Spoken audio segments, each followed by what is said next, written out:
Healing from white supremacy also looks like us finally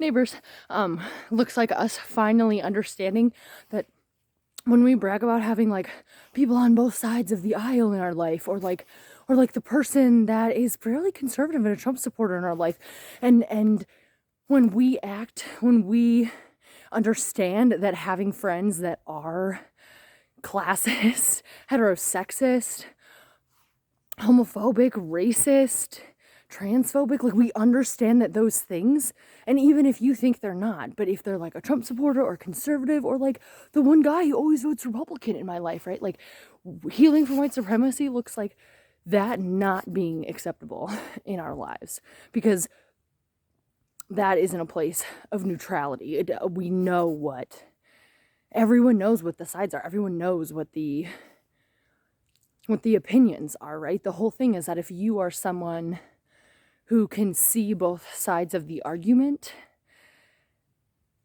and be able to like agree with both sides at different times, means that we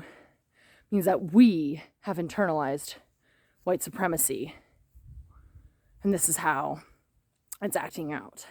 Because I remember I used to be like, oh yeah, well, I can understand both sides. Like I still agree with one, but I would love to bring it up in public spaces all the time to talk about how like that piece was part of it, right? And like, no, because people who believe in white supremacy, people who believe in the good of capitalism, people who believe in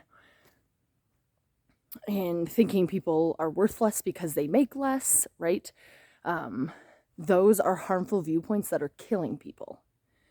And those are not opinions, they are public policy that affects everyone else's lives. And so it's not swapping opinions at the holiday table. It's supremacy reigning over justice.